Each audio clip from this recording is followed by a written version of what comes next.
Welcome to Oceans of Possibility Summer Reading for the week of July 17th, 2022 for the elementary age group, Part 1.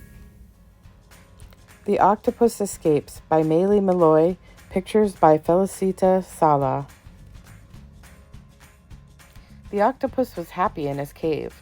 He watched the world go by outside. Bright fish darted by, some in schools and some alone. He could see starfish from his door and shiny mussels. Sometimes waves came rolling in, little shivery ones or big tumbling ones. The waves left sand on his floor, so he swept it out. Sometimes the crabs came in. He liked to chase them for dinner. One day, something new came into his cave. He wrestled with it and pulled it free.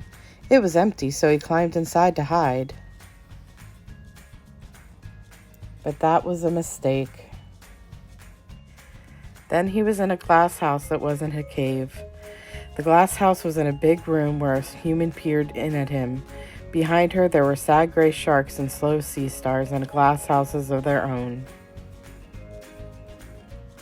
The human said, "He's shy," and gave him tests that looked like toys. Sometimes the tests were hard and he felt smart, but sometimes they were easy. The human taught him to take pictures of the people who came to see him. People love to be in pictures. They made funny faces. But every day was the same in the glass house. The food came at the same time. It always tasted the same, and he didn't have to chase it. There were no waves, no shivery ones, no big tumbling ones. He missed the different fish swimming by his cave, and the starfish and the shiny mussels. He missed warm spots in cold water and cold spots in warm. He hadn't known how nice that was until it was gone. He tried to tell the human he was bored. He tried to show her how small the tank was, but she only laughed and peeled his tentacles off her arm.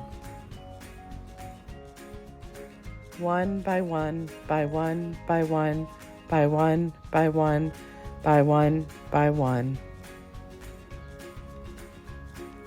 That was when he knew he had to go. He waited for night to come. The same old dinner plopped into the same still water. The sleepy sharks cruised back and forth, and the slow sea stars dozed. The lights went out, and it was time. He took one more picture so they wouldn't worry. Then he slid down the glass and across the floor. He made himself flat and squeezed beneath the door.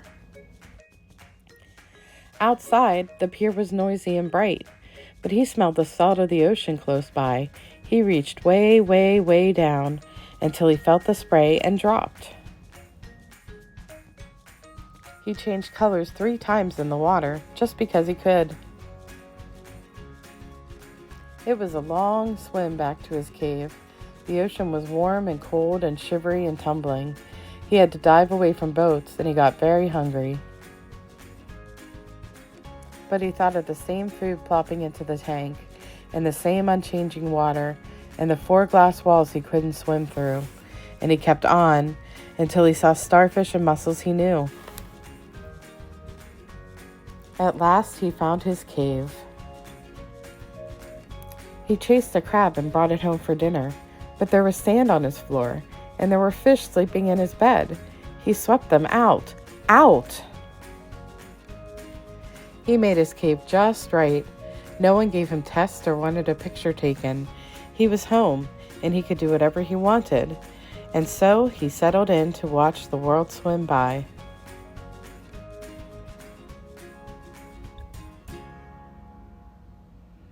The end. We're going to make a Pastapus octopus, and that is an octopus made with pasta. So your craft-to-go kit includes a whole bunch of colorful ziti. I colored this by putting ziti in a big bag this size, gallon bag, and dumping a whole thing of food coloring on it. So we'll get all the ziti off. It'll also include 2 googly eyes. Again, we love googly eyes. Let's set those aside. And a paper plate with holes punched out. And we have 8 strings hanging down for the legs. Now the first thing I'm going to do is push all this aside. In order to make this, we also need a glue stick for the eyes. And, oh, I'm sorry, I forgot. You also get a cotton ball painter with a clothespin. Because I'm going to make little spots on him. Now, if you'd prefer, if you have dot painters or bingo markers, those would work nicely too. Or you can even use your thumb if you want. But the first thing I'm going to do is glue on my eyes. We'll also need paint, I'm sorry. First thing I'm going to do is glue on my eyes. I can pick them up. I cut my nails last night, so bear with me. Put a bunch of glue on the back.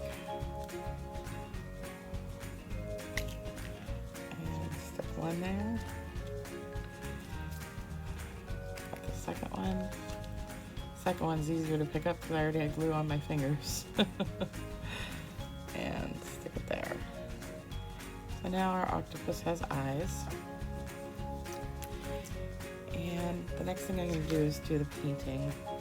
So again, I have my paints. I'm going to do some spots.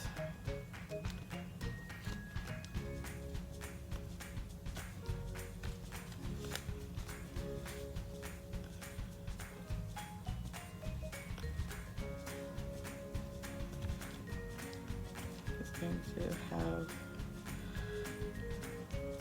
I think we'll just do red, orange, and yellow.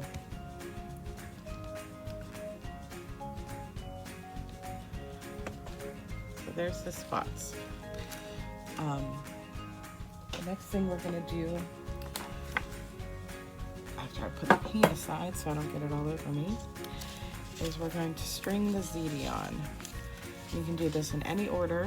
You can do all one color on each string, or you can make it varied, but just stick the ZD down. You put about,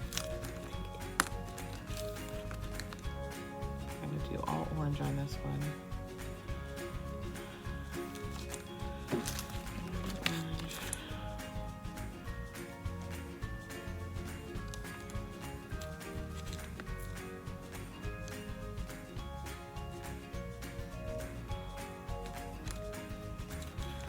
How many will fit? I think I have enough for 8 for each.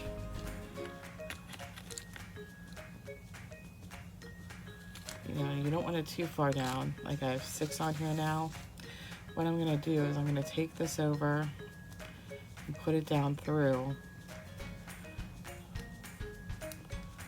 so that it holds. That's the hard part.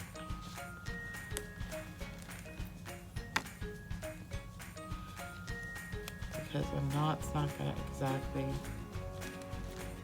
go through. Hold it on.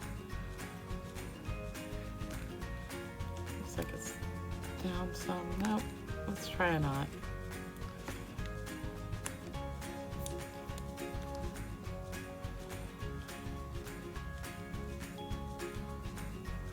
We'll do a few knots on them.